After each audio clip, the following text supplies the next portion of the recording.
Hello, besties. Long time no see.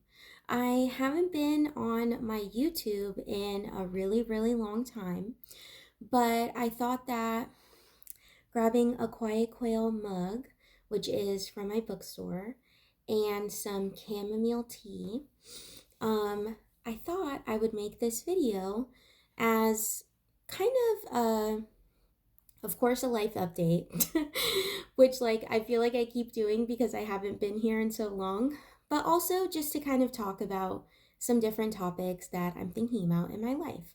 But first, make sure you grab something comfy cozy, and it's winter time, so we're all about the comfy coziness. Um, and grab a cup of tea, grab a cup of coffee, whatever suits your fancy, and let's get started.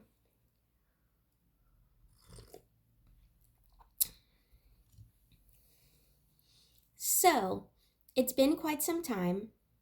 My hair is blue. It's gonna be 2026. Where have I been? What have I been doing? Um, have I been traveling? Because some of the last videos that I did were travel vlogs, and I'm so excited because for the third year in a row, I've made my goal of wanting to travel to Europe at least once a year. Um, I didn't grow up traveling that much because my blah, blah, blah. I didn't grow up traveling that much because my parents were on the older side, and it was just kind of difficult with their chronic illnesses and disabilities and stuff to be taking trips and stuff like that. And so ever since I've been older, I've been wanting to travel more. Um, and I'm glad that I made that goal for myself and have met it. And this year, I actually went to Lisbon, Portugal. Sorry that I didn't vlog it, besties. It wasn't a solo trip, it was a trip with my ex. And and it was really fun. I mean, luckily I've been on solo trips, so I know how to have fun in a way that I can make the most out of it. Um so there's that.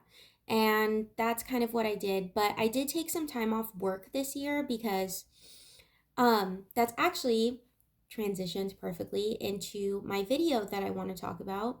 And that is about being a bipolar baddie.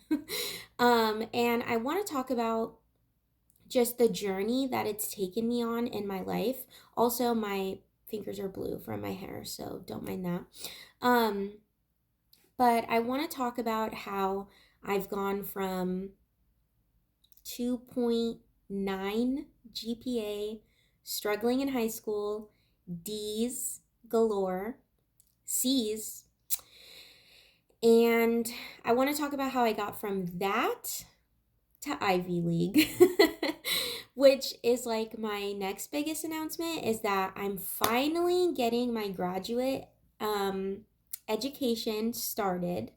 I don't know if you've seen my old videos on here or not, but I used to talk about grad school a lot. I've pursued it ever since I was in undergrad. I've known that I've wanted to get my graduate degree, but I went straight into being a working professional after undergraduate, which I highly recommend for anybody who is looking for their next step.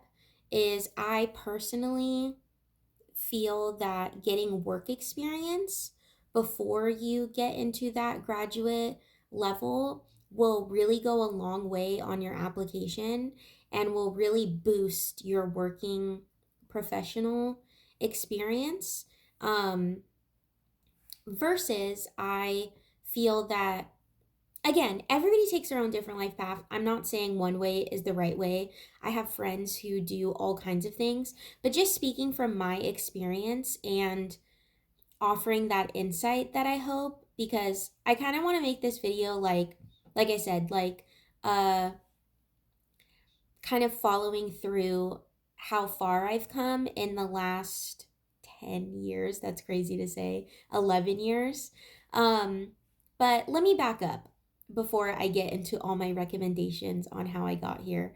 Um, Number one, I suffer from bipolar disorder, and I was diagnosed when I was 19 years old.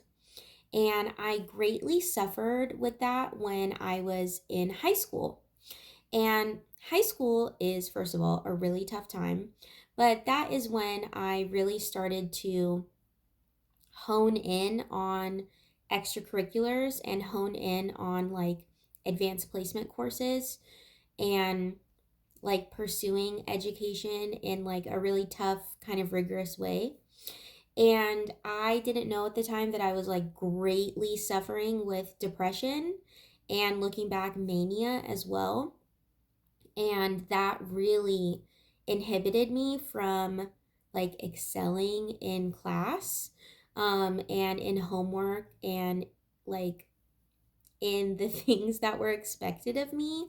I tested really well, and I would push myself really hard to study for the AP exams, and I'm really happy that I did really well on my AP exams. But obviously, like, to tell you the truth of being bipolar is that in the beginning when I was in college, like I did have this gift of, I don't want to say being smart, but like not to my own harm. Like I feel very smart. Like we should own it. We should definitely own it as women and as bipolar baddies, is that we are smart, right? So I had that gift of that, but it was so challenging for me to mitigate my moods and my depression. And that made like completing coursework and just being consistent. Actually, that's what I'm looking forward to talk about. Being consistent is a really hard thing to do with bipolar because our moods and our energy levels, especially, that's something that I've learned the most in my treatment of bipolar disorder, is that we really have an energy disorder, which is you get extremely energetic when you're manic, and then you get extremely fatigued and really tired. And we are doing that constant back and forth throughout our lives. Um, but I really, really struggled with that in high school. I was unmedicated, undiagnosed. And when I was in high school, y'all, I'm 29, there was no talks of mental health, mental illness, the way that there is now, which I'm glad that it's come so far because we didn't really have those conversations until I was in college. And thank goodness that happened because I got to talk about those things and like really go to therapy, understand my diagnosis for the beginning and stuff like that. So, high school was a struggle. Second, I transition into college. That's when I get my diagnosis, when so many tough things happen. Fast forward through all of that. I'm finally at the college that I think is matching my academic rigor, but I'm still struggling. So, I've kind of talked on here on YouTube before about getting disability accommodations and how they're so helpful if you are a bipolar baddie or if you struggle with mental illness and mental health. First of all, let's take a moment to, yeah.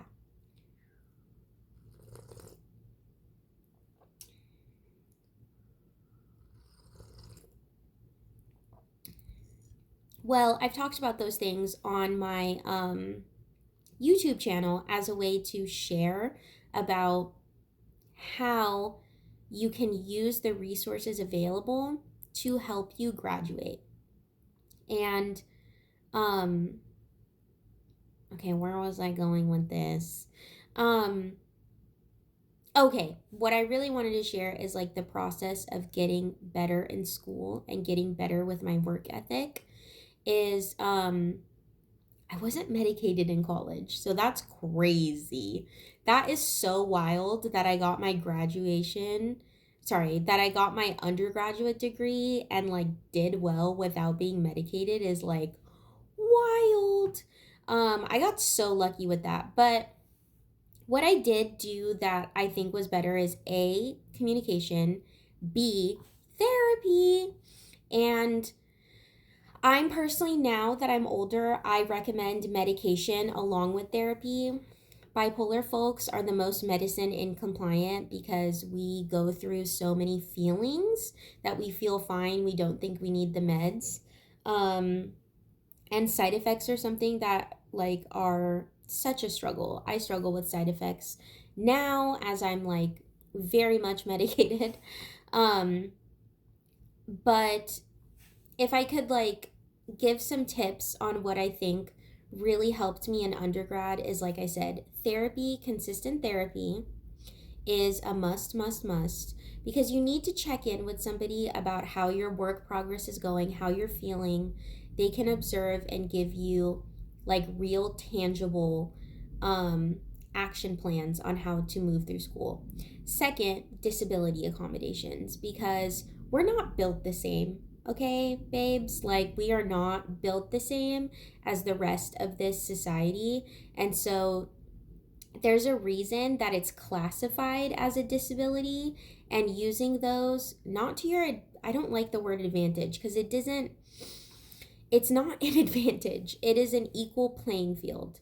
Number 3 is, I would say, it's just kind of the general, like, you got to find what works for you in a study and work environment. So like something that really helped me that I discovered like later in my college career is like watching YouTube productivity videos, watching study with me's, reaching out to the writing centers, reaching out to like your available resources, going to TA, going to office hours, communicating with your professor, doing study groups, the typical thing.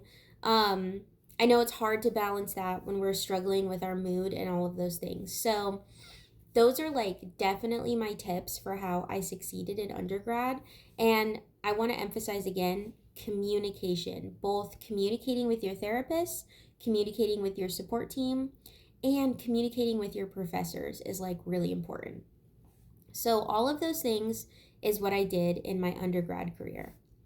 Now, I'm so excited to say that I got accepted into Brown University for the 2026 academic year, and I will be starting an online program that will really help my professional career grow.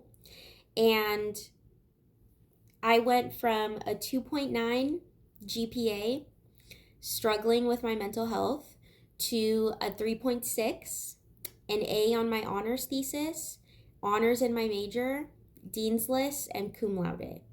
And that is possible with bipolar disorder. Like, we are not all trapped into the expectation that people think that we're going to like catastrophically destroy our lives. And don't get me wrong, I know that it's like a spectrum and things like that, but there is hope out there, and I really want to like speak and grab through the camera and reach those people that are struggling with this and think, oh, I can't do X because I have bipolar disorder. It's not true. Um, it will take much more work and barriers to entry than non bipolar people, but it is possible. So I guess I could talk about like I put together a really good application for my Brown University um, and other graduate school applications. I also just got recently accepted into UC Davis, which I'm so grateful for. And I also applied for a PhD in 2024, and I got accepted for UC San Diego, and I'm so grateful for that, but it just wasn't the right timing. So, anyways, um yeah, that's kind of what I really wanted to come on here and share about, like share the news that that's what I'm moving towards in my next endeavors and then I wanted to share just kind of how I got here. Um, because I have shared about that on my channel before.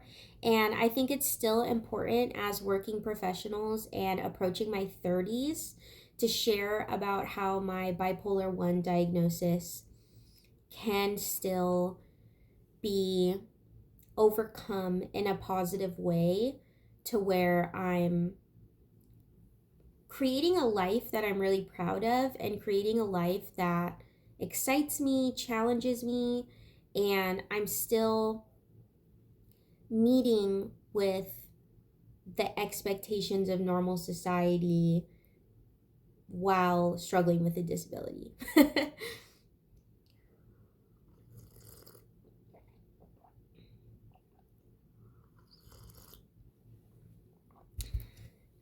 So, with that being said, I would like to wrap this up because we're getting to the 15-16 minute mark.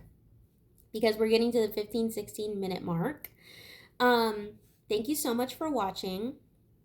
I hope that you enjoyed this video. Let me know in the comments what kind of videos you'd like to see from me. I would like to do like study with me's now that I'm going to be going back to graduate school. And I love education. So I would like to make more of those videos. Um, I would like to do like a day in the life, kind of like doing graduate school while running my small business and being a working professional. But like, I don't like to show a day in my life of like my work, but I like to show like my bookstore and stuff like that, and just kind of how I am getting through this next stage and phase of my life. So, again, thank you for watching. I've missed all of you. Please, my loyal subscribers that have been around, I would love to hear from you, hear updates about your life, and keep me posted, like I said, on what videos you'd like to see from me. So, I will see you in my next one. Bye.